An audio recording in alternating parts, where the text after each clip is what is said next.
Bonjour à tous, aujourd'hui je vous propose de voir ensemble comment faire le gâteau au yaourt sous plusieurs formes. Ma première recette sera celle du gâteau au yaourt classique. Dans un saladier je verse un yaourt nature, j'ajoute un pot de sucre blanc. Si vous aimez les gâteaux plutôt sucrés, n'hésitez pas à rajouter un deuxième pot.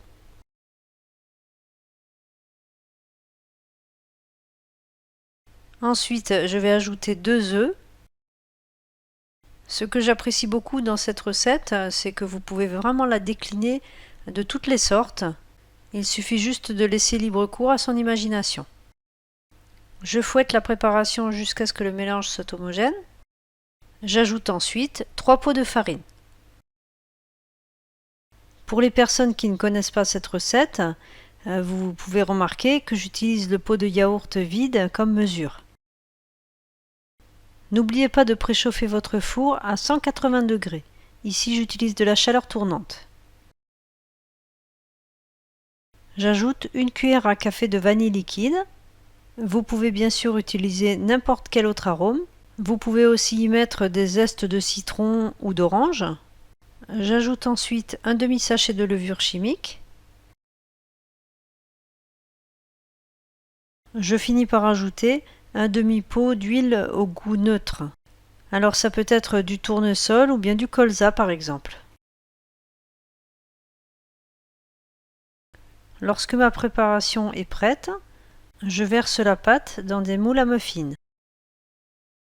Avec mon moule, je vais obtenir 12 petits muffins. Pour les tout gros muffins, avec la pâte, vous en obtiendrez à peu près 5.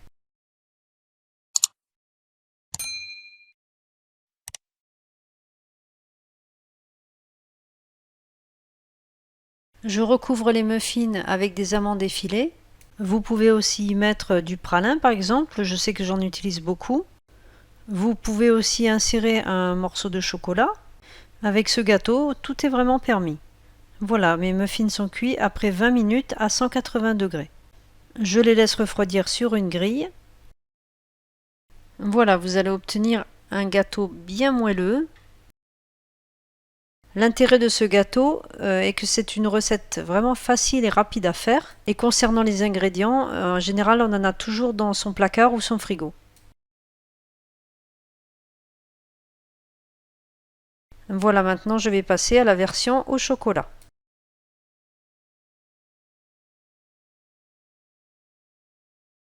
Dans un saladier, je verse un yaourt nature. Ensuite, petite variante, j'y ajoute 100 g de fromage blanc. J'ajoute ensuite un pot et demi de sucre complet. Alors pour les personnes qui ne connaîtraient pas, c'est un sucre que l'on trouve facilement dans tous les supermarchés. C'est un sucre que j'aime beaucoup parce qu'il donne un goût un peu différent à la pâte, un peu plus corsé. Je vais ajouter ensuite 2 œufs. Pendant que je mélange, j'en profite pour revenir sur le sucre. Donc le sucre complet a un pouvoir sucrant un peu moindre que celui du sucre blanc. Bon, pour moi c'est un avantage. Après si ça ne vous plaît pas trop, n'hésitez pas à revenir sur du sucre blanc. J'ajoute ensuite 2 pots de farine à ma préparation. J'en profite pour préchauffer le four à 180 degrés.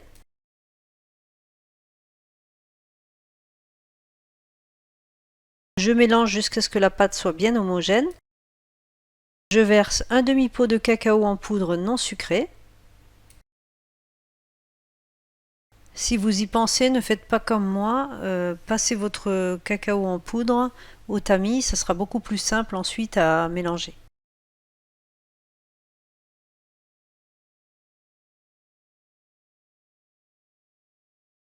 Lorsque ma pâte est bien mélangée, j'ajoute un demi-sachet de levure chimique, 50 g de pépites de chocolat,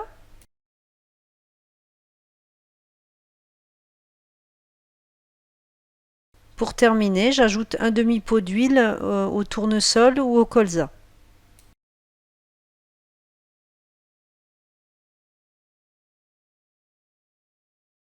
Ma pâte est prête, je vais pouvoir la verser dans les moules à muffins.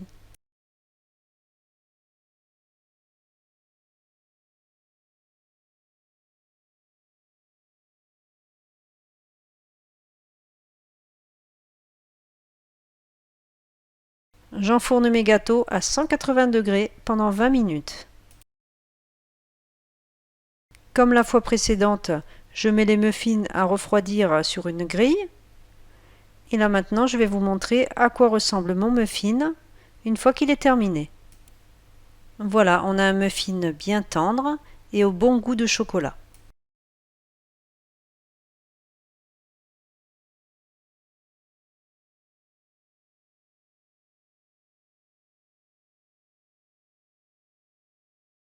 Voilà ma troisième version, c'est celui à la noisette et à la pâte à tartiner.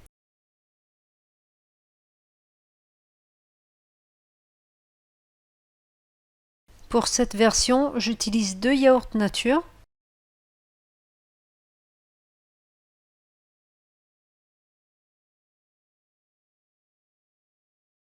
Bon là je suis partie sur 1 pot et demi de sucre blond. J'aime beaucoup varier les sucres, j'essaye un peu tout.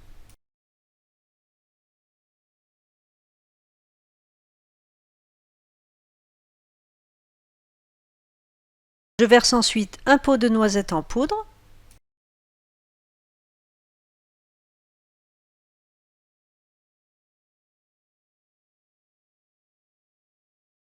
J'ajoute 2 œufs.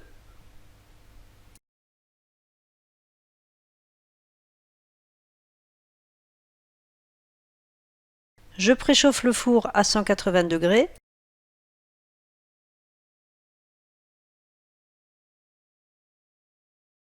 J'ajoute 2 pots de farine.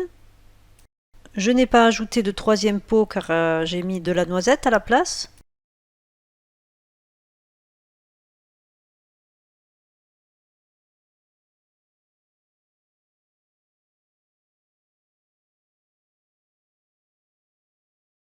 Je verse un quart de pot d'huile au goût neutre. Je n'en ai pas mis plus parce qu'avec la noisette qui est déjà grasse et la pâte à tartiner par la suite, j'estime que c'est suffisant.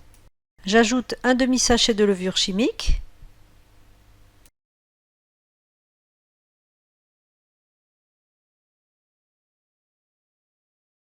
Je verse un peu de pâte dans chaque moule à muffin, car ensuite je vais y intégrer la pâte à tartiner et la recouvrir de pâte.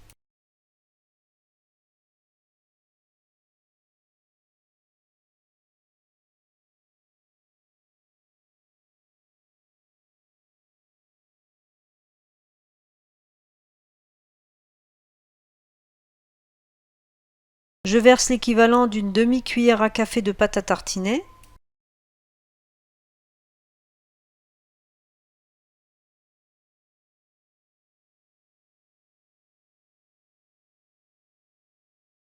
Ensuite, avec le restant de pâte, je recouvre la pâte à tartiner pour terminer les muffins. J'ajoute la touche finale, les noisettes concassées.